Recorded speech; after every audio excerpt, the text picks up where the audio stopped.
ಆತ್ಮೀಯ ಸ್ನೇಹಿತರೆ, ತಮ್ಮೆಲ್ಲರಿಗೂ know your solution with Mallikarjun YouTube ಚಾನೆಲ್ಗೆ ಸ್ವಾಗತ. ಈ ಒಂದು ತರಗತಿಯಲ್ಲಿ ನಾವು SSCGDಯ 13/2/2025 ನಡೆದಂತಹ 3ನೇ ಶಿಫ್ಟಿನ ಗಣಿತ ಪ್ರಶ್ನೆಗಳನ್ನು ಅನಲೈಸಿಸ್ ಮಾಡ್ತಾ ಇದ್ದೀವಿ.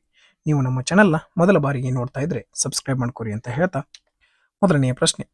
ಅತ್ಯಂತ ಸಣ್ಣ ಸಂಖ್ಯೆಯಾದ x ಅನ್ನು 12, 15, 18, 20 ಮತ್ತು 25ರಿಂದ ಭಾಗಿಸಿದಾಗ ಪ್ರತಿ ಸಂದರ್ಭದಲ್ಲೂ 5 ಶೇಷವಾಗಿ ಉಳಿಯುತ್ತದೆ. ಅಲ್ಲದೆ x ಎಂಬುದು 7ರಿಂದ ನಿಶೇಷವಾಗಿ ಭಾಗಿಸಲ್ಪಡುತ್ತದೆ. ಹಾಗಾದರೆ x ನ ಮೌಲ್ಯವೆಷ್ಟು? ನಮಗೆ ಇಲ್ಲಿ ಮಠ ಏನು ಓದಿದ್ವಿ ಅದೇನೂ ಯೂಸ್ ಆಗಲಿಲ್ಲ. ಯೂಸ್ ಆಗುವಂಥದ್ದು ಎಲ್ಲೈತಪ್ಪ ಅಂತಂದ್ರೆ ನಾವು ಏನು ಮಾಡಬೇಕಪ್ಪ ಅಂತಂದ್ರೆ x ಎಂಬುದು 7ರಿಂದ ನಿಶೇಷವಾಗಿ ಭಾಗಿಸಲ್ಪಡುತ್ತದೆ ಅಂತ ಹೇಳ್ಯಾರ. ಹಂಗಂದ್ರೆ x ನ ಮೌಲ್ಯ ಎಷ್ಟು? ಹಂಗಾರೆ ಇವೆಲ್ಲ x ನ ಮೌಲ್ಯನ ನಮಗೆ ಬೇಕಾಗಿದ್ದೇನು? x ಅನ್ನೋದು 7ರಿಂದ ನಿಶೇಷವಾಗಿ ಭಾಗಿಸಲ್ಪಡಬೇಕು. ಆಪ್ಷನ್ ಚೆಕ್ ಮಾಡೋಣ. 7 ಐದ್ಲೆ 35 10 7 ಒಂದ್ಲೆ 7 3 7 ಐದ್ಲೆ 35. ಈ ಸಂಖ್ಯೆ 7ರಿಂದ ಭಾಗ ಹೋಗ್ತದ. ಈ ಸಂಖ್ಯೆ ನೋಡ್ರಿ, 7 4 28 7 3 20. ಈ ಸಂಖ್ಯೆ 7ರಿಂದ ಭಾಗ ಹೋಗೋದಿಲ್ಲ. 7 ಐದ್ಲೆ 35 6 ಮುಂದೆ 7ರಿಂದ ಭಾಗ ಹೋಗೋದಿಲ್ಲ. 7 ಐದ್ಲೆ 35 ಇದು ಕೂಡ 7ರಿಂದ ಭಾಗ ಹೋಗೋದಿಲ್ಲ. ಒಂದೇ ಒಂದು ಆಪ್ಷನ್ 7ರಿಂದ ಭಾಗ ಹೋಗ್ತಾ ಇತ್ತು, ಆಪ್ಷನ್ 1. ಈ ಮ್ಯಾಲಿನ ನಮಗೇನು ಅವಶ್ಯಕತೆ ಇರಲೇ ಇಲ್ಲ. ನಮಗೇನು ಬೇಕಾಗಿತ್ತು? x ಎಂಬುದು 7ರಿಂದ ನಿಶೇಷವಾಗಿ ಭಾಗಿಸಲ್ಪಡ್ತದ. ಇದರೊಳಗೆ ಸ್ಯಾಟಿಸ್ಫೈ ಆಗುವಂಥದ್ದು ಒಂದೇ ಆಪ್ಷನ್ ಇತ್ತು, ಇದರ ಆನ್ಸರ್ ಆಗಿತ್ತು. ಎರಡನೆಯ ಪ್ರಶ್ನೆ ನೋಡ್ರಿ, ಪೈನ ಬೆಲೆ 22/7 ಅಂತ ಬಂದ ತಕ್ಷಣ ಪ್ರಶ್ನೆನ ಓದಕ್ ಹೋಗಲ್ಲ. ಏನಂದ್ರೆ 11 × 2. 11ರಿಂದ ಯಾವ ಆಪ್ಷನ್ ಬಾ ಹೋಗ ಚೆಕ್ ಮಾಡೋಣ. 11ರಿಂದ ಹೆಂಗೆ ಚೆಕ್ ಮಾಡ್ತೀವಿ? 9 1 10 6 3 9. 10 9 ಹೋದ್ರೆ 1. ಈ ಸಂಖ್ಯೆ 11ರಿಂದ ಭಾಗಂಗಿಲ್ಲ. ಅಲ್ಟರ್ನೇಟ್ ಸಂಖ್ಯೆಗಳನ್ನ ಕೂಡಿಸ್ಬೇಕು. ಇದನ್ನ ಕೂಡಿಸ್ಬೇಕು. ಎರಡರ ವ್ಯತ್ಯಾಸ ಕಂಡುಹಿಡಿದ್ರೆ ಆನ್ಸರ್ ಏನು ಬರಬೇಕು? 0 ಅಥವಾ 11 ಬರಬೇಕು. ನೋಡ್ರಿ, 1 6 7 6 3 9. 9ರಾಗ 7 ಕಳೆದ್ರೆ 2 ಬರ್ತೈತಿ, ಸೊ ಕ್ಯಾನ್ಸಲ್. 1 8 9 6 3 9. 9ರಾಗ 9 ಹೋದ್ರೆ 0 ಬರ್ತೈತಿ. ಎಸ್, ಈ ಸಂಖ್ಯೆ 11ರಿಂದ ಬಾ ಹೋಗ್ತದ. 1 7 8 6 3 9 ವ್ಯತ್ಯಾಸ 1 ಬರ್ತೈತಿ.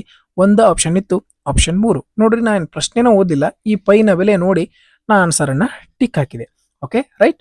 ಓಕೆ, ಯಾವ ರೀತಿಪಾ ಅಂತಂದ್ರೆ ನಮಗ ಏನ ಆನ್ಸರ್ ಬರ್ಬೇಕಂದ್ರು ಪೈಯಿಂದ ಗುಣಾಕಾರ ಆಗಿರ್ತದ ಅಂತಂದ್ರ 12/7ರಿಂದ ಏನಾಗುತ್ತದ? ಗುಣಾಕಾರ ಆಗಿರ್ತದ. ಸೊ 22/7ರಿಂದ ಏನಾಗಿರ್ತದ? ಗುಣಾಕಾರ ಆಗಿರ್ತದ. 22 ಅಂದ ತಕ್ಷಣ 2 × 11 ಅಥವಾ 11 × 2. 11ರಿಂದ ಆ ಒಂದು ಪ್ರಶ್ನೆಯ ಆಪ್ಷನ್ಸ್ ಏನಾದ್ರೆ ಭಾಗ ಹೋಯ್ತಂದ್ರೆ ಅದೇ ಒಂದು ಪ್ರಶ್ನೆಯ ಉತ್ತರ ಆಗಿರ್ತದೆ. ಇಲ್ಲ ನೀವು ಫಾರ್ಮುಲಾ ಮುಖಾಂತರ ಮಾಡ್ತೀರಿ ಅಂದ್ರೆ ಇದ್ರ ಫಾರ್ಮುಲಾ ಬರ್ತದ πr²h. ಯಾವಾಗ ಪೈನ ಬೆಲೆ ಬರೀ ಪೈ ಅಂತ ಬರ್ತಿರ್ತಾರಲ್ಲ, ಅವಾಗ ಏನ್ ಮಾಡ್ರಿ, ಈ ಫಾರ್ಮುಲಾಗಳನ್ನ ಯೂಸ್ ಮಾಡ್ರಿ. ಇಲ್ಲ ಅಂದ್ರೆ ಏನ್ ಮಾಡ್ರಿ, ಡೈರೆಕ್ಟ್ 11ರಿಂದ ಯಾವ ಆಪ್ಷನ್ ಬಾ ಹೋಗ್ತದೆ ಅಂತ ಚೆಕ್ ಮಾಡಿ ಆನ್ಸರ್ ಅನ್ನ ಹಾಕ್ರಿ.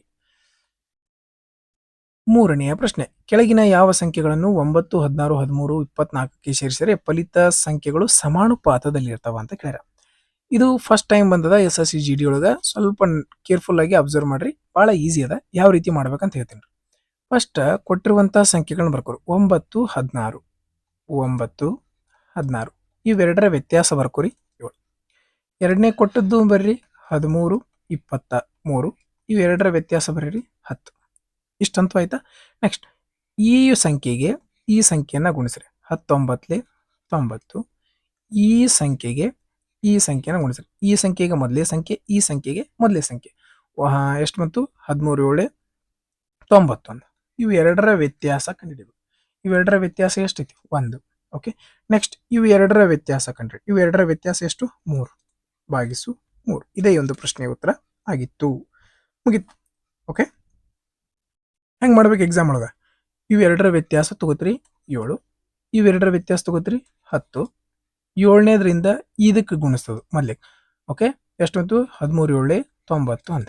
ನೆಕ್ಸ್ಟ್ ಇದರಿಂದ ಮೊದಲೇದಕ್ಕೆ ಗುಣಿಸೋದು 19 90. ಎರಡರ ವ್ಯತ್ಯಾಸ 1. ಇವು ಎರಡರ ವ್ಯತ್ಯಾಸ 3. ಅದನ್ನ ಕೆಳಗೆ ಬರೆದ್ರೆ ಇದೇ ಈ ಒಂದು ಪ್ರಶ್ನೆಯ ಉತ್ತರ ಆಗಿರ್ತದೆ. ಬಹಳ ಈಸಿ ಆಗಿರುವಂಥದ್ದು. ಬಟ್ ನೀವು ಪ್ರಾಕ್ಟೀಸ್ ಮಾಡಿರೋದಿಲ್ಲಲ್ಲ, ಅದಕ್ಕೆ ನಿಮಗೆ ಏನು ಅನಿಸದ? ಡಿಫಿಕಲ್ಟ್ ಅನಿಸದ. But very easy question. 14ನೇ ಪ್ರಶ್ನೆ, ಒಂದು ಕುರ್ಚಿಯ ನಮೂದಿತ ಬೆಲೆ 19,200 ಆಗಿತ್ತು. ಅಂಗಡಿಯವನು 20% ರಿಯಾಯಿತಿಯಲ್ಲಿ ಕೊಟ್ಟನಾದರೂ ಗ್ರಾಹಕನು ಮತ್ತಷ್ಟು ಚೌಕಾಸಿ ಮಾಡಿದಾಗ ಅದರ ಮೇಲೆ ಇನ್ನೊಂದು ಅನುಕ್ರಮ ರಿಯಾಯಿತಿಯನ್ನು ನೀಡಲು ಒಪ್ಪಿಕೊಂಡನು ಮತ್ತು ಅಂತಿಮವಾಗಿ ಆ ಕುರ್ಚಿಯನ್ನು 13,824ಕ್ಕೆ ಮಾರಾಟ ಮಾಡಿದನು. ಹಾಗಾದರೆ ಅಂಗಡಿಯವನು ಎರಡನೇ ಬಾರಿ ನೀಡಿದ ರಿಯಾಯಿತಿ ಎಷ್ಟು? ಮೊದಲಿಗೆ ರೇಟ್ ಎಷ್ಟಿತ್ತಪ್ಪ? 19,200 ಇತ್ತು. 20% ಡಿಸ್ಕೌಂಟ್ ಕೊಟ್ಟಾನಂದ್ರೆ ಮಾರಿರ್ತಾನೆ ಎಷ್ಟಕ್ಕವ? 80%ಕ್ಕೆ. ಹೌದಾ? ಇನ್ನೊಂದು ಎಷ್ಟು ರಿಯಾಯಿತಿ ಕೊಟ್ಟಾನ ಗೊತ್ತಿಲ್ಲ, ಅದಕ್ಕೆ ಅದನ್ನು ಎಕ್ಸ್ ಅನ್ಕೊಳ್ಳೋನು. ಮಾರಿದ ಬೆಲೆ X100 ಆಯ್ತು. ಓಕೆ, ಹಿಂಗಾದಾಗ ಎಷ್ಟಾಗಿರ್ತೈತಿ? 13,824 ಆಗಿರ್ತೈತಿ. Okay right. ನೋಡ್ರಿ, 2 0 ಇಂದ 2 0 ಹೋಯ್ತು, 1 0 ಇಂದ 1 0 ಹೋಯ್ತು. ಓಕೆ, ನೆಕ್ಸ್ಟ್ ಯಾವ್ದ್ರಲ್ಲಿ ಹೊಡಿತೀರಿ? 4ರಲ್ಲಿ ಹೊಡಿ. 4 4ಲಿ 16, 3 ಹೊಡಿತು, 4 8ಲಿ 32. ಇಲ್ಲಿಂದ ಇಲ್ಲಿ ಹೊಡಿಬೋದಲ್ಲ. 4 3ಲಿ 12, 4 4ಲಿ 16, 2 ಹೋಯ್ತು, 4 5ಲಿ 20, 2 ಉಳಿತು, 4 6ಲಿ 24. ಓಕೆ, 8ರಿಂದ ಹೋಗ್ತದ, 8 1ಲಿ 8, 8 4ಲಿ 32, 2 ಉಳಿತು, 8 3ಲಿ 24, 1 ಉಳಿತು, 8 2ಲಿ 16. ಓಕೆ, 48. 8ರ ಬಗ್ಗೆ 2 ಇಲ್ಲಿ ಬರ್ತೈತಿ, 8 2 8 4ಲೇ ಬರ್ತೈತಿ. 4ರಿಂದ ಅಂತೂ ಹೋಗಂಗಿಲ್ಲ. 8 5 8 8 7 8 9ಲೇ ಬರ್ತದೆ. ಹಂಗಾರೆ 8 9ಲೇನೆ ಇರಬಹುದು ಅಂತ ನಾನು ಗೆಸ್ ಮಾಡ್ತಾ ಇದ್ದೀನಿ. ರೈಟ್. ಓಕೆ, ಹಂಗಾರೆ ಇಲ್ಲಿ ಮ್ಯಾಗಿಂದೆಲ್ಲ ಕ್ಯಾನ್ಸಲ್ ಆಯಿತು. ಕೆಳಗೆ 0 ಐತಿ, 0 ಕೆಳಗಿದ್ದದ ಮ್ಯಾಗ ಹೋದ್ರೆ ಏನಾಯ್ತು? ಗುಣಾಕಾರ. ಎಕ್ಸ್ನ ಬೆಲೆ ಎಷ್ಟು ಬಂತಪ್ಪ? 90%. ಎಕ್ಸ್ನ ಬೆಲೆ 90% ಅಂತಂದ್ರೆ ಎಷ್ಟು ಡಿಸ್ಕೌಂಟ್ ಕೊಟ್ಟಂಗಾತು? 100 ವಸ್ತುವನ್ನ 90ಕ್ಕೆ ಮಾರ್ಯಾನ ಅಂದ್ರೆ ಎಷ್ಟು ಪರ್ಸೆಂಟ್ ಡಿಸ್ಕೌಂಟ್ ಕೊಟ್ಟಂಗಾಯ್ತು? 10% ಡಿಸ್ಕೌಂಟ್ ಕೊಟ್ಟಂಗಾಯ್ತು. ನೀವು ಕ್ಯಾಲ್ಕುಲೇಷನ್ನ ಎಷ್ಟು ಫಾಸ್ಟ್ ಮಾಡ್ತೀರಿ ಅಷ್ಟು ಬೇಗ ಈ ಲೆಕ್ಕ ಮುಗಿತದೆ. ನೆಕ್ಸ್ಟ್, ಒಂದು ವಸ್ತುವನ್ನು 5,000 ನೀಡಿ ಖರೀದಿಸಲಾಯಿತು, ಅದನ್ನು 6,200ಕ್ಕೆ ಮಾರಾಟ ಮಾಡಲಾಯಿತು. ಹಾಗಾದರೆ ಶೇಕಡಾವಾರು ಲಾಭ ಎಷ್ಟು? 2 0 ಇಂದ 2 0 ಕ್ಯಾನ್ಸಲ್ ಆಯ್ತು. 50 ರೂಪಾಯಿ ವಸ್ತುವನ್ನ 12 ರೂಪಾಯಿ ಲಾಭ ಆಗೈತಿ. ಹಂಗಾರೆ ಶೇಕಡಾ ಅಂದ್ರೆ ಎಷ್ಟು ಇರ್ತೈತಿ? 100 ರೂಪಾಯಿ. 100 ರೂಪಾಯಿಗೆ ಎಷ್ಟು ಇರ್ತೈತಿ? ಡಬಲ್ 24. 50 ರೂಪಾಯಿಗೆ 12 ರೂಪಾಯಿ ಲಾಭ ಆಗೈತಿ. 100 ಶೇಕಡಾ ಅಂದ್ರೆ 100 ರೂಪಾಯಿ. 100 ರೂಪಾಯಿಗೆ ಇದ್ರ ಡಬಲ್ 24 ಗೊತ್ತೌದು. 50 ರೂಪಾಯಿಗೆ 12 ರೂಪಾಯಿ ಲಾಭ ಆಗೈತಿ. ಶೇಕಡಾಕ್ಕೆ ಬದಲು ಮಾಡ್ತೀರಿ ಅಂದ್ರೆ 100ಲೇ ಗುಣಿಸ್ತೀರಿ. 51ಲೇ, 52ಲೇ, 12 2ಲೇ 24. ಓಕೆ, ನೆಕ್ಸ್ಟ್, 400 ಮಾವಿನ ಹಣ್ಣುಗಳನ್ನು ಪ್ರತಿ 100 ಹಣ್ಣುಗಳಿಗೆ 1,220ರಂತೆ ಖರೀದಿಸಲಾಯಿತು. 820 ರೂಪಾಯಿಯಷ್ಟು ಲಾಭದೊಂದಿಗೆ ಮಾರಾಟ ಮಾಡಲಾಯಿತು. ಹಾಗಾದರೆ ಪ್ರತಿ ಡಜನ್ ಮಾವಿನ ಹಣ್ಣುಗಳ ಮಾರಾಟ ಬೆಲೆಯನ್ನ ಕಂಡುಹಿಡಿಯಿರಿ. 100 ಹಣ್ಣಿಗೆ ಎಷ್ಟು ಕೊಟ್ಟರ? 1,220 ಕೊಟ್ಟು ಖರೀದಿ ಮಾಡ್ಯಾರ. ಹಂಗಾರೆ ನಾವು ಇಲ್ಲಿ ಕಂಡುಹಿಡಿಬೇಕಾಗಿದ್ದು ಮಾರಿದ ಬೆಲೆ. ಮಾರಿದ ಬೆಲೆ ಅಂತಂದ್ರೆ 100 ಹಣ್ಣಿನ ಬ್ಯಾಡ್ ನಮಗೆ 400 ಹಣ್ಣಿಂದ ಕೊಟ್ರ. 400 ಹಣ್ಣಿಂದು ಎಷ್ಟು? ಇದಕ್ಕೆ 4ರಲ್ಲೇ ಗುಣಿಸಿರಿ ಅಂದ್ರೆ ಇದಕ್ಕೆ ಎಷ್ಟರಲ್ಲೇ? 4ರಲ್ಲೇ. ಓಕೆ, 4 2ಲಿ 80, 12 4ಲಿ 48. ರೈಟ್. ಹಂಗಾರೆ 400 ಹಣ್ಣಿನ ಬೆಲೆ ಎಷ್ಟಾಯ್ತು? 4,880. ಇದ್ರ ಮ್ಯಾಗ ಅವ ಮಾರಿದಾನ ಎಷ್ಟಕ್ಕೆ? 820 ರೂಪಾಯಿ ಲಾಭ ತಗೊಂಡಾನ. 820 ರೂಪಾಯಿ ಲಾಭ ತಗೊಂಡಾನ ಅಂತಂದ್ರೆ ಎಷ್ಟಾಯ್ತು? 5,660. ಎಷ್ಟಾಯ್ತು? 8 2ಲಿ 5,760 ಹೌದಲ್ಲ? ಓಕೆ, ನೆಕ್ಸ್ಟ್, ಇದು ಎಷ್ಟು ಹಣ್ಣಿಂದ ಮಾರಿದ ಬೆಲೆ? 400 ಹಣ್ಣಿಂದ ಮಾರಿದ ಬೆಲೆ ಎಷ್ಟು? ಓಕೆ, ಹಂಗಾರೆ 12 ಹಣ್ಣಿಂದ ಎಷ್ಟು? 0 0 ಇದು 10 ಅಲ್ಲ. 0 0 0 8 2 10, 8 2ಲಿ 16, 1 17, 4 1 5, 5,700. 400 ಹಣ್ಣಿಗಳ ಮಾರಿದ ಬೆಲೆ 5,700. 12 ಹಣ್ಣಿಂದ ಎಷ್ಟು? 2 0 ಇಂದ 2 0 ಹೋಯ್ತು. 4 1ಲಿ 4 3ಲಿ 7 3ಲಿ 21, 5 3ಲಿ 15, 2 17. ಇಲ್ಲಿಂದ ಇಲ್ಲಿ ಕಟ್ತಾ ಹೊಡಿಬೋದು, ಇಲ್ಲಿಂದ ಇಲ್ಲಿ ಕಟ್ತಾ ಹೊಡಿಬೋದು. ಈ ಕ್ರಾಸ್ ಏನಾಗ್ತದ? ಗುಣಾಕಾರ ಆಗ್ತದ. ಆಪ್ಷನ್ 4 ಸರಿಯಾದ ಉತ್ತರ ಆಗಿತ್ತು. 7ನೆಯ ಪ್ರಶ್ನೆ, ಒಬ್ಬ ವ್ಯಕ್ತಿ ಹೈದರಾಬಾದ್ನಿಂದ ಚೆನ್ನೈಗೆ 24 ಕಿಲೋಮೀಟರ್ ಪ್ರತಿ ಗಂಟೆ ವೇಗದಲ್ಲಿ ಹೋಗುತ್ತಾನೆ. ಅದೇ ಮಾರ್ಗದ ಮೂಲಕ 40 ಕಿಲೋಮೀಟರ್ ಪ್ರತಿ ಗಂಟೆ ವೇಗದಲ್ಲಿ ಹಿಂದಿರುಗುತ್ತಾನೆ. ಹಾಗಾದರೆ ಪೂರ್ತಿ ಪ್ರಯಾಣದ ಆ ವ್ಯಕ್ತಿಯ ಸರಾಸರಿ ವೇಗ, ಎವರೇಜ್ ಸ್ಪೀಡ್, ಹೋಗೋದು ಬರೋದು ಕೊಟ್ಟಿದ್ರೆ ನಮಗೊಂದು ಸೂತ್ರ ಗೊತ್ತದ. 2xy divided by x plus y. Okay, 2 ಜಾಗದಾಗ 2 ಬರೆದ್ವಿ. ಹೋಗೋದನ್ನ 24, ಬರೋದು 40, ಎರಡೂ ಕೂಡಿಸ್ಬೇಕು. x ಪ್ಲಸ್ y ಅಂದ್ರೆ 64. 2 1ಲಿ 2 32. ಓಕೆ, ನೆಕ್ಸ್ಟ್ ಮತ್ತೆ ಅದರಲ್ಲಿ ಹೋಗ್ತದೆ. 2 16ಲಿ 2 12ಲಿ. ಓಕೆ, 4 4ಲಿ 4 10ಲಿ, 4 1ಲಿ 4 3ಲಿ, 10 × 3 ಅಂದ್ರೆ 30. ಆಪ್ಷನ್ 1 ಸರಿಯಾದ ಉತ್ತರ ಆಗಿತ್ತು. 8ನೆಯ ಪ್ರಶ್ನೆ, ಈ ಪ್ರಶ್ನೆ ನೋಡ್ರೆ ಆನ್ಸರ್ ಹಾಕ್ಬೋದು. 126 ಇಲ್ಲಿ. ಹೆಂಗ ನಿಮ್ಗೆಲ್ಲರಿಗೂ ಪ್ರಾಕ್ಟೀಸ್ ಆಗಿದೆ. 2 1ಲಿ 2, 2 1ಲಿ 2, 2 2ಲಿ 4, 2 6ಲಿ 12, 126 ಎಲ್ಲಿಂದ ಸ್ಟಾರ್ಟ್ ಆಗತ್ತೆ? 3ನೇ ಆಪ್ಷನ್ ಒಳಗೆ ಸ್ಟಾರ್ಟ್ ಆಗತ್ತೆ. ಇದೇ ಒಂದು ಪ್ರಶ್ನೆಯ ಉತ್ತರ ಆಗಿತ್ತು. ನಿಮಗೆ ಡೀಟೇಲ್ ಬೇಕಂದ್ರೆ ಎಕ್ಸ್ನ ಅಂತಂದ್ರೆ ಎಕ್ಸ್ ಇಂಟು 2 ಶೇಕಡ ಅಂದ್ರೆ 2/100. ಇದ್ರ ಬೆಲೆ ಎಷ್ಟು ಕೊಟ್ಟರವರು? 252 ಅಂತ ಕೊಟ್ಟಿದ್ದಾರೆ. ಓಕೆ, ಇಲ್ಲಿ ಭಾಗಾಕಾರದಾಗಿದ್ದದ್ದು 100 ಈ ಕಡೆ ಹೋದ್ರೆ ಏನಾಯ್ತು ಗುಣಾಕಾರ. ಇಲ್ಲಿ ಗುಣಾಕಾರದಾಗಿದ್ದದ್ದು ಈ ಕಡೆ ಬಂದ್ರೆ ಭಾಗಾಕಾರ. 2 1 2, 2 2 4, 2 6 12, ಮುಂದೆ 2 0 ಅಂತಂದ್ರೆ ಆಪ್ಷನ್ 3 12,600. 9ನೆಯ ಪ್ರಶ್ನೆ.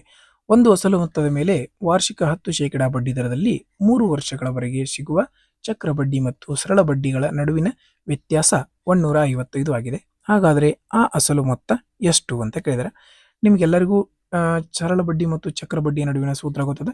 Difference is equal to principal into r divided by 100 square. ಇದು 2 ವರ್ಷದ. 3 ವರ್ಷದ ಕೊಟ್ಟರೆ ಏನು ಮಾಡಬೇಕು? 300 ಪ್ಲಸ್ ಆರ್ ಡಿವೈಡೆಡ್ ಬೈ 100. ಇದು ಎಕ್ಸ್ಟ್ರಾ 3 ವರ್ಷಕ್ಕೆ ಬರ್ತದೆ. ಓಕೆ, ಡಿಫ್ರೆನ್ಸ್ ಐತಿ 155 ಬರೆದ್ವಿ. ಪ್ರಿನ್ಸಿಪಲ್ ಗೊತ್ತಿಲ್ಲ, ಪಿ ಅಂತ ಬರೆದ್ವಿ. ಇಂಟು ಬಡ್ಡಿ ದರ 10 ಐತಿ. 10 ಇಂಟು 10 ಅಂತಂದ್ರೆ 100. 10ರ square 100 divided by 100 into 100. Okay, into 300 plus ಬಡ್ಡಿ ದರ ಆರ್. 300 ಪ್ಲಸ್ 10 ಅಂದ್ರೆ 310 ಭಾಗಿಸು 100. 100ರಿಂದ 100 ಹೋಯ್ತು. ಓಕೆ, 10 ಇಂದ 10 ಹೋಯ್ತು. 31 ಒಂದ್ಲೆ 31 5ಲೆ. ಇಲ್ಲಿ ಕೆಳಗೆ 3 0 ಇದ್ದದ್ದು ಈ ಕಡೆ ಬಂದ್ರೆ ಏನಾಕತಿ ಗುಣಾಕಾರ ಆಗ್ತದ. ಆಪ್ಷನ್ 1 ಸರಿಯಾದ ಉತ್ತರ ಆಗಿತ್ತು. ಮೇಲಿಂದ ಮೇಲ್ ಕಡ್ತಾ ಹೊಡಿಬೋದು, ಮೇಲಿಂದ ಕೆಳಗೆ ಕಡ್ತಾ ಹೊಡಿಬೋದು, ಕೆಳಗಿಂದ ಕೆಳಗೆ ಕಡ್ತಾ ಹೊಡಿಬೋದು. ಇದರ ಈ ಕಡೆ ಏನು ಕ್ರಾಸ್ ಇದ್ದದ್ದು ಏನಾಗ್ತದ ಗುಣಾಕಾರ ಆಗ್ತದ. ಇದು ನಿಮ್ಗೆ ಗೊತ್ತಿದ್ರೆ ಸಾಕು. ತುಂಬಾ ಈಸಿ ಆಗಿರುವಂತಹ ಪ್ರಶ್ನೆ ಆಗಿತ್ತು. 10ನೆಯ ಪ್ರಶ್ನೆ. 410 ಮೀಟರ್ ಮತ್ತು 390 ಮೀಟರ್ ಉದ್ದವನ್ನು ಹೊಂದಿರುವ 2 ರೈಲುಗಳು ಒಂದೇ ದಿಕ್ಕಿನಲ್ಲಿ 80 ಕಿಲೋಮೀಟರ್ ಪ್ರತಿ ಗಂಟೆ 100 ಕಿಲೋಮೀಟರ್ ಪ್ರತಿ ಗಂಟೆ ವೇಗದಲ್ಲಿ ಚಲಿಸುತ್ತಿವೆ. ಹಿಂದಿನಿಂದ ಬರುತ್ತಿರುವ ಹೆಚ್ಚು ವೇಗದ ರೈಲಿಗೆ ಇನ್ನೊಂದು ರೈಲನ್ನು ಸಂಪೂರ್ಣವಾಗಿ ದಾಟಲು ಬೇಕಾಗುವ ಸಮಯವನ್ನ ನಿಮಿಷಗಳಲ್ಲಿ ಕಂಡುಹಿಡಿರಿ ಅಂತ ಹೇಳಿದ್ದಾರೆ. ಓಕೆ, ಟೈಮ್ ಕಂಡುಹಿಡಿಬೇಕು. ಟೈಮ್ ಅಂತಂದ್ರೆ distance divided by speed. Distance ಎಷ್ಟೈತಿ? ಎರಡರದ್ದು ರೈಲನ್ನು ಕೂಡಿಸೇ ಬರೀಬೇಕು ನಾವು. ಓಕೆ, 410 390 ಅಂತಂದ್ರೆ ಎಷ್ಟಾಯ್ತು? 800 ಮೀಟರ್ ಡಿವೈಡೆಡ್ ಬೈ ಎರಡೂ ಒಂದೇ ದಿಕ್ಕೊಳಗೆ ಹೊಂಟವಂದ್ರೆ ಸ್ಪೀಡ್ ಏನಾಗ್ತದ? ಮೈನಸ್ ಆಗ್ತದ. 100 ಒಳಗೆ 80 ಹೋದ್ರೆ ಎಷ್ಟಾಯ್ತು? 20. ಇದು ಕಿಲೋಮೀಟರ್ ಪ್ರತಿ ಗಂಟೆ ಒಳಗೈತೆ. ನಮಗೆ ಎತ್ರೊಳಗೆ ಬೇಕು ಮೀಟರ್ ಪರ್ ಸೆಕೆಂಡ್ ಒಳಗೆ. ಮೀಟರ್ ಪರ್ ಸೆಕೆಂಡ್ ಒಳಗೆ ಅಂದ್ರೆ 5/18 ಭಾಗಿಸು ಇದ್ದದ ಮ್ಯಾಗ ಹೋದ್ರೆ ಏನಾಕತಿ? ಗುಣಿಸು ಆಗ್ತದೆ. ಇದು ಮೀಟರ್ ಪರ್ ಸೆಕೆಂಡ್ ಒಳಗೆ ಬಂತು. ನಮಗೆ ಎದ್ರೊಳಗೆ ಬೇಕು? ನಮಗೆ ನಿಮಿಷಗಳಿಗೆ ಬೇಕು. ನಿಮಿಷದೊಳಗೆ ಬೇಕಂದ್ರೆ ಏನು ಮಾಡ್ತೀವಿ ನಾವು? 60ರಿಂದ ಭಾಗಿಸ್ತೀವಿ. ಮುಗೀತು. 21ಲೆ 20 40ಲೆ. Okay, right. ನೆಕ್ಸ್ಟ್ 5 1ಲೆ 5 8ಲೆ ಮತ್ತೆ ಅದರಲ್ಲಿ ಹೋಗ್ತದೆ 6 10ಲೆ 6 3ಲೆ. ಓಕೆ, 8 3ಲೆ ಎಷ್ಟು ಬಂತು? 24 ಭಾಗಿಸು 10 ಅಂತಂದ್ರೆ 10 ಅಂದ್ರೆ 1 ಸ್ಥಾನ ಬಿಟ್ಟು ಪಾಯಿಂಟ್ ಅಂತಂದ್ರೆ ಎಷ್ಟು ಬಂತು? ಆಪ್ಷನ್ 4 ಸರಿಯಾದ ಉತ್ತರ ಆಗಿತ್ತು. ಓಕೆ, ನೀವು ನಾ ಫಾರ್ಮುಲಾ ಬರ್ದೇನಂತ ನೀವು ಫಾರ್ಮುಲಾ ಬರೆಯೋ ಅವಶ್ಯಕತೆ ಇಲ್ಲ. ಡೈರೆಕ್ಟ್ ಡಿಸ್ಟೆನ್ಸ್ ಅನ್ನ ಬರೀರಿ, ಆಮೇಲೆ ಸ್ಪೀಡನ್ನು ಬರೆದ ಕೌಂಟ್ ಮಾಡಿರ ಮುಗಿದೋಯ್ತು. 11ನೆಯ ಪ್ರಶ್ನೆ. ಫಸ್ಟ್ ಭಾಗಾಕಾರ, ಆಮೇಲೆ ಗುಣಾಕಾರ, ಆಮೇಲೆ ಪ್ಲಸ್ ಮೈನಸ್. 3 3ಲೆ 9, 16 plus 3 minus 4 2ಲೆ 8. 16 8 ಹೋದರೆ 8, 8 ಪ್ಲಸ್ 3 11. ಆಪ್ಷನ್ 1 ಸರಿಯಾದ ಉತ್ತರ. 12ನೆಯ ಪ್ರಶ್ನೆ. ನಿವೇದಿತ ಅವರು ಪ್ರತಿ ಕೆಜಿಗೆ 2730ರಂತೆ 6 ಕೆಜಿ ಕಾಫಿ ಖರೀದಿಸಿದರು. ಪ್ರತಿ ಕೆಜಿಗೆ 1002ರ ದರದಲ್ಲಿ 12 ಕೆಜಿ ಕಾಫಿ ಪುಡಿಯನ್ನು ಖರೀದಿಸಿದರು. 18 ಕೆಜಿ ಕಾಫಿ ಪುಡಿಯ ಮಿಶ್ರಣದ ಖರೀದಿಗೆ ಆಕೆ ಪ್ರತಿ ಕೆಜಿಗೆ ತಲುಪುವ ವೆಚ್ಚ ಎಷ್ಟು ಅಂತ ಕೇಳಿದ್ದಾರೆ. ಓಕೆ, 2730 6 ಕೆಜಿ ಇದಾಯ್ತು. ಓಕೆ, 1002 12 ಕೆಜಿ ಇದಾಯ್ತು.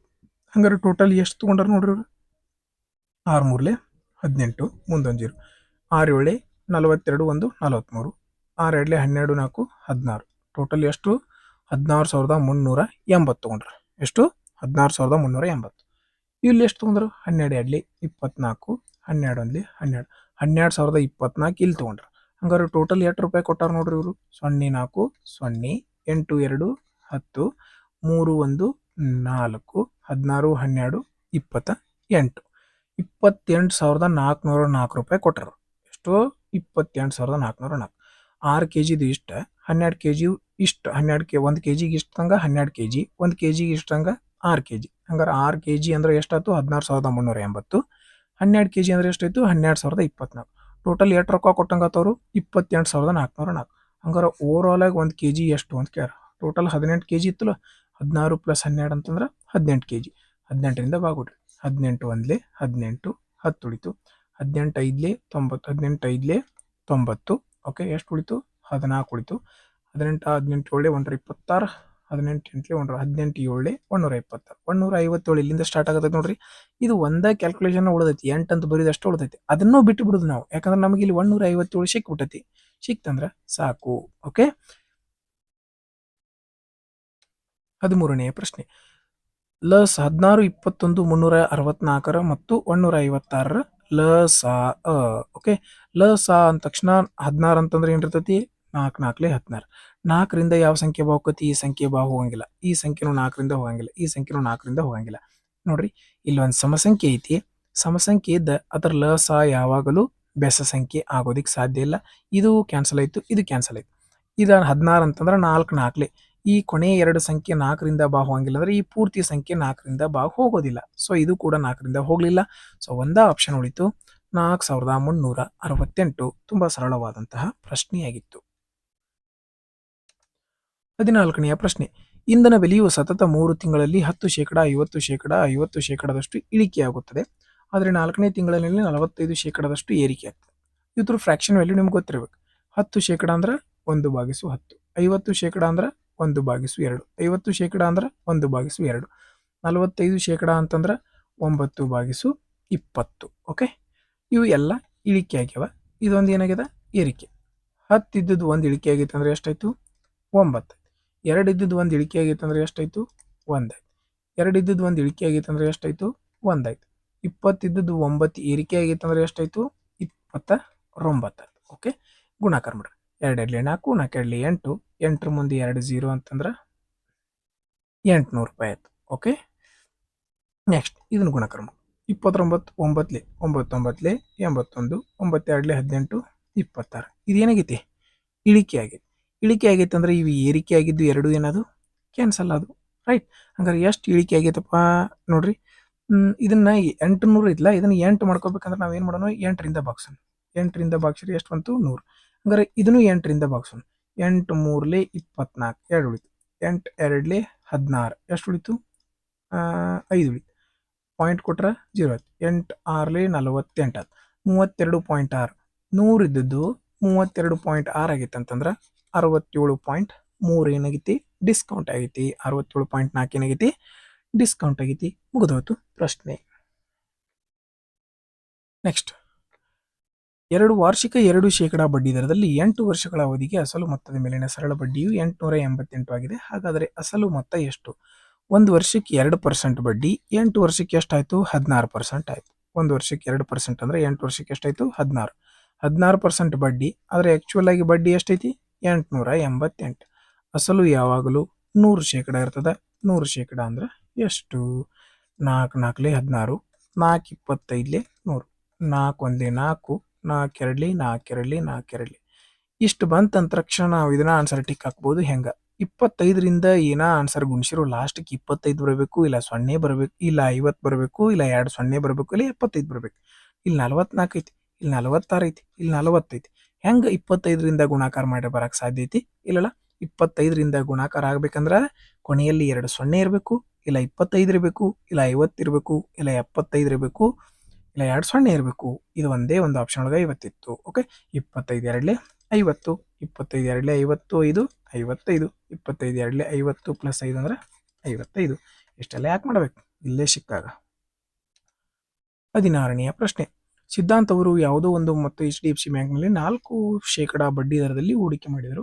2 ವರ್ಷಗಳ ನಂತರ ವಾರ್ಷಿಕವಾಗಿ ಬಡ್ಡಿಯನ್ನು ಲೆಕ್ಕ ಹಾಕುವ ವಿಧಾನದಲ್ಲಿ 255 ಚಕ್ರ ಬಡ್ಡಿ ಪಡೆದರೆ ಅದಕ್ಕೆ ಅನುರೂಪವಾದ ಸರಳ ಬಡ್ಡಿ ಎಷ್ಟು? ಸೇಮ್ ಪ್ರಶ್ನೆ ಬಂದದ, ಪ್ರತಿ ಶಿಫ್ಟ್ ಒಳಗಿದೆ. ನಿಮಗೆ ಹೇಳಿದೀನಿ ಚಕ್ರ ಬಡ್ಡಿ ಹೆಂಗೆ ತೆಗಿತ್ರಿ? ಇದನ್ನ ಏನು ಮಾಡಬೇಕು? ಡಬಲ್ ಮಾಡ್ಬೇಕು. ಇದನ್ನ ಡಬಲ್ ಮಾಡ್ರೆ 8 ಆಯ್ತು, ಪಾಯಿಂಟ್ ಕೊಡ್ತೀರಿ. ಇದನ್ನ ಸ್ಕ್ವೇರ್ ಮಾಡೋದು, 4 4 16. ಇದೇನು ಬಂತು? ಚಕ್ರ ಬಡ್ಡಿ. Direct A + B + AB divided by 100. ಇದ ಸೂತ್ರವನ್ನ ನಾವು ಡೈರೆಕ್ಟ್ ಆಗಿ ಮಾಡ್ಕೊಂಡ್ವಿ. ಹೆಂಗೆ? 4 + 4 + 4 4 16 ಭಾಗಿಸು 100 ಇಟ್ಟು ಮಾಡೋ ಬದಲಿ ಫಸ್ಟ್ ಇದನ್ನ ಡಬಲ್ ಮಾಡ್ರಿ. 4 2 8, ಪಾಯಿಂಟ್ ಕೊಡ್ರಿ. ಇದನ್ನ ಸ್ಕ್ವೇರ್ ಮಾಡ್ರಿ. 4 4 16, ಮುಗೀತು. ಇದು ಚಕ್ರ ಬಡ್ಡಿ. ಚಕ್ರ ಬಡ್ಡಿ ನಮ್ಮ ಪ್ರಕಾರ ಇಷ್ಟು ಬಂದೈತಿ. ಆದರೆ ಆ್ಯಕ್ಚುಯಲ್ ಆಗಿ ಅಮೌಂಟ್ ಎಷ್ಟೈತಿ? 250. ಸರಳ ಬಡ್ಡಿ 1 ವರ್ಷಕ್ಕೆ 4% ಅಂದ್ರೆ 2 ವರ್ಷಕ್ಕೆ ಸರಳ ಬಡ್ಡಿ ಎಷ್ಟು ಇರ್ತೈತಿ? 8% ಇರ್ತೈತಿ. 8% ಅಂದ್ರೆ ಎಷ್ಟು? 8 1 8, ಮುಂದೆ ಇರೋ 8 2 16. ಓಕೆ, 102 1 102 102 1 102 ಎಷ್ಟು ಬಂತು? 102ಲಿಂದ ಹೋಗಂಗಿಲ್ಲ. ಹೋಗಂಗಿಲ್ಲ ಅಂದ್ರೆ ಏನು ಮಾಡೋಣ? ಇಲ್ಲಿ ಒಂದು ಪಾಯಿಂಟ್ ಐತಿ, ಇಲ್ಲಿ 2 ಸ್ಥಾನ ಬಿಟ್ಟು ಪಾಯಿಂಟ್ ಐತಲ್ಲ, ಇದನ್ನ ತೆಗಿಯಕ್ಕೆ ಏನು ಮಾಡೋಣ? ಇದ್ರ ಮುಂದೆ 2 0 ಕೊಟ್ಬಿಡ. 102 2ಲೇ 204 ಆಯ್ತು. ಓಕೆ, ಎಷ್ಟು ಬಂತು? 102 5ಲೇ ಮುಂದೆ ಒಂದು 0 ಅಂದ್ರೆ ಎಷ್ಟು ಬಂತು? 250. ಆಪ್ಷನ್ 2 ಸರಿಯಾದ ಉತ್ತರ ಆಗಿತ್ತು. ಈ ಪಾಯಿಂಟ್ ಗೊತ್ತಿರಲಿ, ಇಲ್ಲಿ 2 ಸ್ಥಾನ ಬಿಟ್ಟು ಪಾಯಿಂಟ್ ಐತೆ ಅಂತಂದ್ರೆ ಏನು ಮಾಡಬೇಕು? ಇದನ್ನ ತೆಗಿಬೇಕಂದ್ರೆ ಇಲ್ಲರಿ 2 0 ಕೊಟ್ಕೋರಿ, ಇಲ್ಲ ಇಲ್ಲರಿ 2 0 ಕೊಟ್ಕೋರಿ. ಓಕೆ, ನೆಕ್ಸ್ಟ್, ಒಂದು ನಿರ್ದಿಷ್ಟ ತಿಂಗಳಲ್ಲಿ ಒಂದು ಕುಟುಂಬ XYZ 3 ಮಕ್ಕಳ ಕಿಸೆ ಖರ್ಚಿನ ಹಣದ ಸರಾಸರಿಯು 2500 ಆಗಿದೆ. ಆ ತಿಂಗಳಲ್ಲಿ X ಅವರು ಖರ್ಚು ಮಾಡುವ ಹಣದ 2 ಪಟ್ಟು Y ಖರ್ಚು ಮಾಡ್ತಾರ. ಓಕೆ, X ಅಲ್ಲ, Y ಇದನ, ಇನ್ನೊಬ್ಬ Z ಅದನ. X ಅವರು ಖರ್ಚು ಮಾಡುವ ಹಣದ 2 ಪಟ್ಟು Y ಖರ್ಚು ಮಾಡ್ತಾನೆ. ಇವ್ 1 ರೂಪಾಯಿ ಖರ್ಚು ಮಾಡ್ರೆ ಇವ್ 2 ರೂಪಾಯಿ ಖರ್ಚು ಮಾಡ್ತಾನೆ, ಡಬಲ್. ಓಕೆ, ಮತ್ತು 3 ಪಟ್ಟು ಹಣವನ್ನು Z ಖರ್ಚು ಮಾಡ್ತಾರೆ. ಇವ್ 1 ರೂಪಾಯಿ ಖರ್ಚು ಮಾಡ್ರೆ Z ಎಷ್ಟು ಖರ್ಚು ಮಾಡ್ತಾನೆ? 3 ಖರ್ಚು ಮಾಡ್ತಾನೆ. ಒಂದು ವೇಳೆ ಅವರು ಖರ್ಚು ಮಾಡದೆ ಉಳಿದ ಹಣದ ಸರಾಸರಿಯು 2100 ಆಗಿದ್ರೆ X ಅವರು ಖರ್ಚು ಮಾಡಿದ ಹಣ ಎಷ್ಟು? ಈ ಪ್ರಶ್ನೆ ನೋಡಿ, ಏನ್ ಪ್ರಶ್ನೆಪ್ಪ ಹಿಡ್ದೊಡ್ದೈತಿ, ಇದನ್ನ ಹೆಂಗ್ ಸಾಲ್ವ್ ಮಾಡ್ಬೇಕು ಅನ್ನೋದನ್ನ ತಲೆಯಾಗಿಂದ ತೆಗೆದು ಬಿಡ್ರಿ. ಇದರಂತ ಈಸಿ ಪ್ರಶ್ನೆನ ಯಾವ್ದಿಲ್ಲ ನಿಮಗೆ. ಓಕೆ, ಹೆಂಗ್ ನೋಡ್ರಿ, ಸರಾಸರಿ ಕಿಸೆ ಖರ್ಚಿನ ಎಷ್ಟೈತಿ? ಕೊಟ್ಟದ್ದು 2500 ರೂಪಾಯಿ. ಎಷ್ಟೈತಿ? 2500 ರೂಪಾಯಿ. ಅವರು ಖರ್ಚು ಮಾಡದೇ ಇರುವಂತ ಹಣ ಎಷ್ಟೈತಿ? 2100 ರೂಪಾಯಿ. ಎಷ್ಟೈತಿ? 2100 ರೂಪಾಯಿ. ಹಂಗಾರ ಎಷ್ಟು ರೂಪಾಯಿ ಖರ್ಚು ಮಾಡಿಲ್ಲ ಅವರು? ನೋಡ್ರಿ, 2500 ರೂಪಾಯಿ ಸರಾಸರಿ ಇತ್ತು, ಅವ್ರು ಸರಾಸರಿ ಉಳಿಸಿದ್ದ 2100. ಹಂಗಾರ ಪ್ರತಿಯೊಬ್ಬರು ಖರ್ಚು ಮಾಡಿದ್ದು ಎಷ್ಟು? 400 ರೂಪಾಯಿ. ಹೌದಿಲ್ಲ? 2500 ಒಳಗ 2100 ರೂಪಾಯಿ ಉಳಿಸ್ಯಾರ ಅಂದ್ರೆ ಖರ್ಚು ಮಾಡಿದ್ದು ಎಷ್ಟು? 400. ಪ್ರತಿಯೊಬ್ಬರು ಖರ್ಚು ಮಾಡಿದ್ದು 400 ರೂಪಾಯಿ. ಹಂಗಾರ 3 ಮಂದಿ ಟೋಟಲ್ ಇದೇನಾಯ್ತು? ಟೋಟಲ್ 3 ಮಂದಿದು. ಹೌದಾ? ಹಂಗಾರ ಟೋಟಲ್ ಎಷ್ಟು? 1200 ರೂಪಾಯಿ ಏನ್ ಮಾಡ್ಯಾರ? ಅವರು ಖರ್ಚು ಮಾಡ್ಯಾರ. ಅರ್ಥ ಆಯ್ತಲ್ಲ? ಒಬ್ಬೊಬ್ರು 2500 ಇದ್ದು 2100 ಆಗೈತಿ ಪ್ರತಿಯೊಬ್ಬರದು. ಹಂಗಾರ 400 ರೂಪಾಯಿ ಖರ್ಚು ಮಾಡ್ಯಾರ ಪ್ರತಿಯೊಬ್ರು. ಹಂಗಾರ ಟೋಟಲ್ 400 ಹಂಗ 3 ಮಂದಿ ಖರ್ಚು ಮಾಡಿದ್ದು ಎಷ್ಟಾಯ್ತು? 1200. ಎಷ್ಟಾಯ್ತು? 1200. ಓಕೆ, ಇಲ್ಲಿ ಖರ್ಚು ಮಾಡಿದ್ದು ಎಷ್ಟು ಕೊಟ್ಟರು ಅವರು? ಇವ್ 1 ರೂಪಾಯಿ ಖರ್ಚು ಮಾಡ್ಯಾನು, 2 ರೂಪಾಯಿ ಖರ್ಚು ಮಾಡ್ಯಾನು, ಇವ್ 3 ರೂಪಾಯಿ. ಹಂಗಾರ ಟೋಟಲ್ ಖರ್ಚು ಮಾಡಿದ್ದು ಎಷ್ಟು? 6 ರೂಪಾಯಿ. 6 ರೂಪಾಯಿ ಖರ್ಚು ಐತಿ. ಆಕ್ಚುಯಲ್ ಆಗಿ ಎಷ್ಟು ಖರ್ಚು ಮಾಡ್ಯಾರು? 1200. ಯಾರ್ದು ಕೇಳ್ಯಾರ? X ಅದು ಕೇಳ್ಯಾರ. X ನ ಬೆಲೆ ಎಷ್ಟು? 1. 1 ಅಂದ್ರೆ ಎಷ್ಟು? 6 1 6, 6 2 12, ಮುಂದೆ 2 0. ಆಪ್ಷನ್ 1 ಬಹಳ ಈಸಿ ಆಗಿರುವಂಥ ಪ್ರಶ್ನೆ ಇತ್ತು. ಇಷ್ಟು ದೊಡ್ಡ ಪ್ರಶ್ನೆ ಐತಂತ ಏನು ತಲೆ ಕೆಡಿಸುವ ಅವಶ್ಯಕತೆ ಇಲ್ಲ. ಇದು ಫಸ್ಟ್ ಟೈಮ್ ಬಂದದ ನಿಮ್ಗೆ, ಅದಕ್ಕೋಸ್ಕರ ನಿಮ್ಗೆ ಕನ್ಫ್ಯೂಷನ್ ಕ್ರಿಯೇಟ್ ಆಗ್ಬೋದು. ಈ ರೀತಿ ಪ್ರಶ್ನೆ ಮುಂದಿನ ಶಿಫ್ಟ್ ಒಳಗೂ ಇದಾವ ಅಂತ ಭಾವಿಸ್ತೀನಿ. ಅವಾಗ ಟ್ರೈ ಮಾಡ್ರಿ, ನಿಮಗೆ ಸಾಲ್ವ್ ಆಗಿ ಈಸಿಯಾಗಿ ಸಾಲ್ವ್ ಆಗ್ತದೆ. ನೆಕ್ಸ್ಟ್, 18ನೆಯ ಪ್ರಶ್ನೆ. ABCD ಒಬ್ಬೊಬ್ಬರಾಗಿ ದುಡಿದ ಕೆಲಸವನ್ನು ಕ್ರಮವಾಗಿ 5 ದಿನಗಳು, 6 ದಿನಗಳು, 8 ದಿನಗಳು ಮತ್ತು 10 ದಿನಗಳಲ್ಲಿ ಪೂರ್ಣಗೊಳಿಸಬಲ್ಲರು. ಸಿ ಅವರು ಕೆಲಸವನ್ನು ಪ್ರಾರಂಭಿಸಿ ದಿನ ಬಿಟ್ಟು ದಿನದಂತೆ ಪರ್ಯಾಯವಾಗಿ ಸಿ ಮತ್ತು ಡಿ ಅವರ ಸಹಾಯ ಮಾಡಿದರೆ ಎ ಮತ್ತು ಬಿ ಅವರು ಒಟ್ಟಾಗಿ ಎಷ್ಟು ದಿನಗಳಲ್ಲಿ ಕೆಲಸವನ್ನು ಪೂರ್ಣಗೊಳಿಸಬಲ್ಲರು? ಎ ಒಂದು ದಿವಸಕ್ಕೆ ಎಷ್ಟು ದಿವಸ ಮುಗಿಸ್ತಾನೋ? 5. ಬಿ ಎಷ್ಟು ದಿವಸ ಮುಗಿಸ್ತಾನೋ? 6. ಸಿ ಎಷ್ಟು ದಿವಸ ಮುಗಿಸ್ತಾನೋ? 8. ಡಿ ಎಷ್ಟು ದಿವಸ ಮುಗಿಸ್ತಾನೋ? 10. ಇಲ್ಲಿ ಕೊಟ್ಟುಬಿಟ್ರ. ಓಕೆ, ಲಸ ತಗೊಂಡು ಲಸ 120. ಇದ ಟೋಟಲ್ ಕೆಲಸ. 5 ಎಷ್ಟಲೇ? 120. 5 2 5 4 5 24 120. 6 20 120. 8 15 120. 10 12 120. ಹಂಗಾರೆ ಎ ಒಂದು ದಿವಸಕ್ಕೆ 24, ಬಿ ಒಂದು ದಿವಸಕ್ಕೆ 20, ಸಿ ಒಂದು ದಿವಸಕ್ಕೆ 15, ಡಿ ಒಂದು ದಿವಸಕ್ಕೆ 12 ಕೆಲಸ ಮಾಡ್ತಾರೆ. Okay, right. ಈಗ ಏನು ಮಾಡಬೇಕು? ಎ ಮತ್ತು ಬಿ ಒಟ್ಟಾಗಿ ಕೆಲಸ ಮಾಡ್ತಾರೆ. ಎ ಮತ್ತು ಬಿ ದಿನ ಕೆಲಸ ಮಾಡ್ತಾರ. ಸಿ ಮತ್ತು ಡಿ ಅವ್ರಿಗೆ ಏನು ಮಾಡ್ತಾರ? ಸಹಾಯ ಮಾಡ್ತಾರ, ಒಂದಿನ ಬಿಟ್ಟು ಒಂದಿನ. ಓಕೆ, ಇಷ್ಟಂತೂ ಗೊತ್ತದ. ಎ ಮತ್ತು ಬಿ ಒಟ್ಟು ಕೆಲಸ ಮಾಡ್ತಾರೆ ದಿನ. ಎ ಒಂದು ದಿವಸಕ್ಕೆ 24 ಮಾಡ್ತಾನೋ, ಬಿ ಒಂದು ದಿವಸಕ್ಕೆ 20 ಮಾಡ್ತಾರೆ. ಹಂಗಾರೆ ಇವರಿಬ್ಬರು ಕೂಡಿ ಎಷ್ಟು ಕೆಲಸ ಮಾಡ್ತಾರೆ ಒಂದು ದಿವಸಕ್ಕೆ? 44. ಮೊದಲನೇ ದಿವಸ ಸಿ ಕೆಲಸ ಮಾಡ್ತಾನೆ ಇವ್ರ ಜೊತೆ. 44 ಕೆಲಸ ಇವ್ರಂತೂ ಮಾಡ್ತಾರೆ. ಇವು 15 ಕೆಲಸ ಎಕ್ಸ್ಟ್ರಾ ಮಾಡ್ತಾನೆ. ಹಂಗಾರೆ ಎಷ್ಟಾಯ್ತು? 44 + 15 ಅಂತಂದ್ರೆ 59 ಕೆಲಸ. 59 ಒಂದನೇ ದಿನ ಆಯ್ತು. ಓಕೆ, ನೆಕ್ಸ್ಟ್ ಎರಡನೇ ದಿನ ಏನು ಮಾಡ್ತಾರೆ? ಎ ಬಿ ಅಂತೂ ಇದ್ದೇ ಇರ್ತಾರು, ಅವ್ರ ಜೊತೆ ಯಾರು ಬರ್ತಾರೋ? ಡಿ. ಇವ್ರು 44 ಕೆಲಸ ಮಾಡ್ತಾರು, ಎಕ್ಸ್ಟ್ರಾ ಇವು 12 ಅಂತಂದ್ರೆ ಎಷ್ಟಾಯ್ತು? 44 56 ಕೆಲಸ. 56 ಕೆಲಸ. 56 ಕೆಲಸ ಎರಡನೇ ದಿವಸ. ಟೋಟಲ್ ಕೆಲಸ ಎಷ್ಟಾಯ್ತು ನೋಡ್ರಿ? 15 10 11 115 ಕೆಲಸ ಆಯ್ತು. 115 ಕೆಲಸ ಎಷ್ಟು ದಿವ್ಸನಾಗ ಆಗೈತಿ? 2 ದಿವಸ. ಇನ್ನು ಉಳಿದದ್ದು ಎಷ್ಟು? ಇನ್ನು ಉಳಿದದ್ದು ಎಷ್ಟು? 5 ಕೆಲಸ. ಹಂಗಾರೆ ಈ 2 ದಿವಸದ ಮ್ಯಾಲ ಬರ್ಬೇಕು, ಹೌದಿಲ್ಲ? ಯಾಕಂದ್ರೆ ನೆಕ್ಸ್ಟ್ ಇವ್ರು ಭಾಳ ಕೆಲಸ ಮಾಡ್ತಾರೆ. ಇನ್ನು ನೆಕ್ಸ್ಟ್ 2 ದಿವಸದ ಮ್ಯಾಗ ಆನ್ಸರ್ ಬರ್ಬೇಕು. 2 ದಿವಸದ ಮ್ಯಾಗ ಆಪ್ಷನ್ ಯಾವ್ದೈತಿ? ಇದ ಒಂದೈತಿ. 2 ಪಾಯಿಂಟ್ ಇರುವಂತ ಆಪ್ಷನ್ 1. 19ನೆಯ ಪ್ರಶ್ನೆ ನೋಡ್ರಿ, ಈಸಿ ಪ್ರಶ್ನೆ. ಇದನ್ನಂತೂ ಕಣ್ಣು ಮುಚ್ಚಿ ಟಿಕ್ ಹಾಕ್ಬೋದು. ಆಪ್ಷನ್ 4 ಇದು ಕ್ಯಾನ್ಸಲ್, ಇದು ಕ್ಯಾನ್ಸಲ್, ಇದು ಕ್ಯಾನ್ಸಲ್. ಹೆಂಗ ನೋಡ್ರಿ 12 ಅನ್ನುವಂಥದ್ದು ನಾವು ಫೋಕಸ್ ಮಾಡೋದು ಎಲ್ಲಿ ಬರೀ ಇದಷ್ಟ. ಓಕೆ, ಅದ್ರೊಳಗೂ ಈಗ ಎಲ್ಲಿ ಫೋಕಸ್ ಮಾಡೋತೀವಿ ನಾವು 12. ಇದೊಂದು ಸಮಸಂಖ್ಯೆ ಐತಿ. ಸಮಸಂಖ್ಯೆಯಿಂದ ಗುಣಾಕಾರಾಗಿ ಬಂದಂತಹ ಉತ್ತರ ಯಾವಾಗಲೂ ಬೆಸ ಸಂಖ್ಯೆ ಆಗಿರೋದಿಕ್ಕೆ ಸಾಧ್ಯವಿಲ್ಲ. ಸಮಸಂಖ್ಯೆ ಆಗಿರುವಂತಹ ಪ್ರಶ್ನೆ, ಸಮಸಂಖ್ಯೆಯಿಂದ ಗುಣಾಕಾರ ಆಗಿ ಬಂದಿರುವಂತಹ ಉತ್ತರ ಬೆಸ ಸಂಖ್ಯೆ ಆಗಿರೋದಿಕ್ಕೆ ಸಾಧ್ಯ ಇಲ್ಲ. ಇದು ಬೆಸ ಸಂಖ್ಯೆ, ಇದು ಬೆಸ ಸಂಖ್ಯೆ, ಇದು ಬೆಸ ಸಂಖ್ಯೆ. ಒಂದೇ ಸಮಸಂಖ್ಯೆ ಇತ್ತು, ಇದಾಯಿತು. ಮುಂದಿನ ಏನೋ ಚೆಕ್ ಮಾಡೋ ಅವಶ್ಯಕತೆ ಇಲ್ಲ. 20ನೆಯ ಪ್ರಶ್ನೆ, ಕೊನೆಯ ಪ್ರಶ್ನೆ. ಒಂದು ಕೆಲಸವನ್ನು 54 ಪುರುಷರು 48 ದಿನಗಳಲ್ಲಿ ಪೂರ್ಣಗೊಳಿಸಬಲ್ಲರು. 8 ದಿನಗಳ ಕಾಲ ಕೆಲಸ ಮಾಡಿದ ನಂತರ ಇನ್ನು 36 ಪುರುಷರು ಅವರೊಂದಿಗೆ ಕೆಲಸಕ್ಕೆ ಸೇರಿಕೊಂಡರು. ಹಾಗಾದರೆ ಉಳಿದ ಕೆಲಸವನ್ನು ಪೂರ್ಣಗೊಳಿಸಲು ಅವರೆಲ್ಲರೂ ಎಷ್ಟು ದಿನಗಳನ್ನು ತೆಗೆದರು? 54 ಮಂದಿ ಇದ್ರ 48 ದಿವಸನಾಗ ಕೆಲಸ ಮಾಡ್ತಾರೆ. ಇದು ಟೋಟಲ್ ಕೆಲಸ ಮಾಡುವಂಥ ಕೆಲಸ. 54 ಮಂದಿ 48 ದಿವಸ ಗಂಟ್ಲೆ ಮಾಡ್ರೆ ಇದು ಟೋಟಲ್ ಕೆಲಸ ಆಯ್ತು. ಇಷ್ಟು ಕೆಲಸ ಇತ್ತು. ಇದನ್ನ ಡಿವೈಡ್ ಮಾಡ್ಯಾರ. ಮೊದಲೇಕ 8 ದಿನ ಮಾಡ್ಯಾರ. ಈ 54 ಮಂದಿ ಏನಿದ್ರಲ್ಲ ಇವ್ರು ಎಷ್ಟು ದಿವಸ ಕೆಲಸ ಮಾಡ್ರು? 8 ದಿವಸ ಕೆಲಸ ಮಾಡ್ಯಾರ.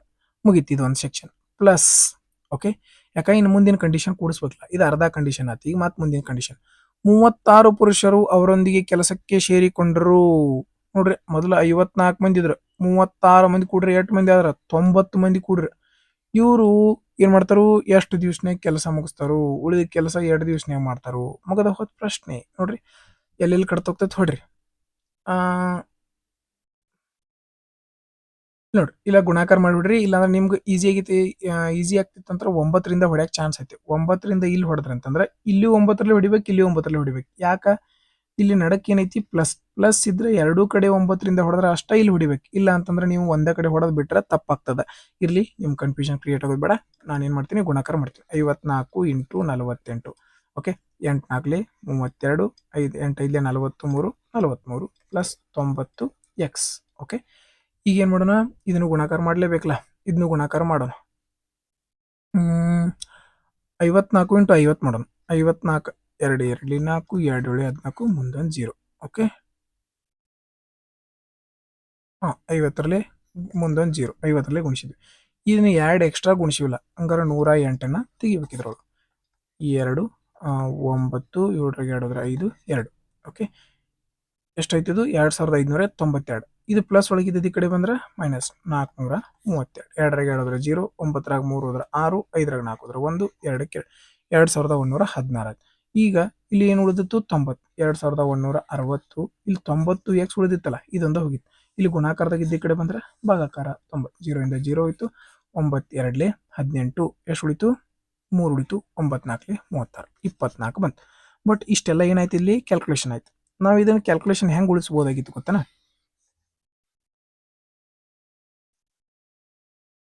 ಇದು ಬೇಸಿಕ್ ಮೆಥಡ್ ಆಯ್ತು, ನಿಮ್ಗೆ ಗೊತ್ತಾಗಲಿ. 9ರಿಂದನ ಕಡ್ತಾ ಹೊಡಿಬೋದು. 9 6 54. ಇಲ್ಲೂ 9 6 ಹೊಡಿಬೋದು, 9 10 ಹೊಡಿಬೋದು. ಪ್ಲಸ್ ಇತ್ತಂದ್ರೆ ಇದ್ರೊಳಗಿಂದ ಒಂದು ಸಂಖ್ಯೆ ಕುಡಿಬೇಕು, ಇದ್ರೊಳಗಿಂದ ಒಂದು ಸಂಖ್ಯೆ ಕುಡಿಬೇಕು. Okay, right. ಇಲ್ಲ ಅಂದ್ರೆ ನೀವು ಇಲ್ಲಿಂದ ಹೊಡ್ಯಾಕ್ ಚಾನ್ಸ್ ಇಲ್ಲ. ಓಕೆ, ಒಂದ್ ವೇಳೆ ಇಲ್ಲಿ ಏನ್ರಿ ಗುಣಾಕಾರ ಅಷ್ಟೇ ಇತ್ತಂದ್ರೆ ಇದಕ್ಕೆ ಡೈರೆಕ್ಟ್ ಆಗಿ ಹೊಡಿತಿದ್ರಿ, ಈಚೆ ಕಡೆ ಹೊಡ್ಯಾಕ್ ಚಾನ್ಸ್ ಇರ್ತಿರ್ಲಿಲ್ಲ. ಇಲ್ಲಿ ಗುಣಾಕಾರ ಇದ್ರೆ ಪ್ಲಸ್ ಇದ್ದದಕ್ಕೆ ಏನ್ ಮಾಡ್ಬೇಕು? ಈ ಕಡೆ ಸೆಕ್ಷನ್ ಹೊಡಿಬೇಕು, ಈ ಕಡೆ ಸೆಕ್ಷನ್ ಹೊಡಿಬೇಕು. Okay, right. ಈಗ ಮತ್ತೆ ಎತ್ತರಲ್ಲಿ ಹೋಗ್ತದೆ ನೋಡ್ರಿ. 2ರಿಂದ ಹೋಗ್ತದ. 2 3 6, 2 3 6, 2 5 10. ಓಕೆ, ಇನ್ನೆಲ್ಲರ ಹೋಗ್ತದ? ಎಲ್ಲೂ ಕೂಡ ಹೋಗೋ ಚಾನ್ಸ್ ಇಲ್ಲ ಅನ್ನಿಸ್ತದೆ. ಓಕೆ, ಎಲ್ಲೂ ಕೂಡ ಹೋಗೋ ಚಾನ್ಸ್ ಇಲ್ಲ. ನೋಡ್ರಿ ಈಗೇನೈತಿ? ಇದನ್ನ ಗುಣಿಸ್ರಿ. 8 3 24, 4 3 12 14, 144. ಓಕೆ, ಇಲ್ಲಿ ಎಷ್ಟೈತಿ? 8 ಐತಿ. ಇಲ್ಲಿ 8 3 24. ಇಲ್ಲಿ ಪ್ಲಸ್ ಇದ್ದಿದ್ದು ಈ ಕಡೆ ಬಂದ್ರೆ ಮೈನಸ್ 24. ಇಲ್ಲಿ ಎಷ್ಟು ಉಳಿತು? 5 ಎಕ್ಸ್. 144 24 ಕಳೆದ್ರೆ ಎಷ್ಟು ಬಂತು? 120. ಇಲ್ಲಿ ಗುಣಾಕಾರದಾಗ ಇದ್ದಿದ್ದು ಈ ಕಡೆ ಬಂದ್ರೆ ಭಾಗಿಸು ಎಕ್ಸ್. 5 1 5, 24 24. ಆಪ್ಷನ್ 4 ಸರಿಯಾದ ಉತ್ತರ ಆಗಿತ್ತು. ನೋಡ್ರಿ, ಈ ರೀತಿ ಮಾಡೋದ್ರಿಂದ ನಮ್ಮ ಕ್ಯಾಲ್ಕುಲೇಷನ್ ಎಷ್ಟು ಸೇವ್ ಆಯ್ತು. ರೈಟ್. ಆತ್ಮೀಯ ಸ್ನೇಹಿತರೆ, ತಮ್ಮೆಲ್ಲರಿಗೂ ಈ ಒಂದು ವಿಡಿಯೋ ಸೊಲ್ಯೂಷನ್ ಇಷ್ಟ ಆಗಿದೆ ಅಂತ ಭಾವಿಸ್ತೀನಿ. ಈ ಒಂದು ವಿಡಿಯೋ ಸೊಲ್ಯೂಷನ್ ನಿಮ್ಮೆಲ್ಲರಿಗೂ ಇಷ್ಟ ಆಗಿದ್ರೆ ಲೈಕ್ ಮಾಡ್ರಿ, ಶೇರ್ ಮಾಡ್ರಿ. ಇನ್ನು ಯಾರು ಸಬ್ಸ್ಕ್ರೈಬ್ ಮಾಡ್ಕೊಂಡಿಲ್ಲ ಅಂತಂದ್ರೆ ಸಬ್ಸ್ಕ್ರೈಬ್ ಮಾಡ್ಕೊರಿ. ಮತ್ತೆ ನಿಮ್ಮ ಒಪಿನಿಯನ್ಗಳನ್ನು ಕಮೆಂಟ್ ಬಾಕ್ಸ್ನಲ್ಲಿ ಶೇರ್ ಮಾಡ್ರಿ ಅಂತ ಹೇಳ್ತಾ ಈ ಒಂದು ವಿಡಿಯೋವನ್ನು ನೋಡಿದ್ದಕ್ಕಾಗಿ ಧನ್ಯವಾದಗಳು.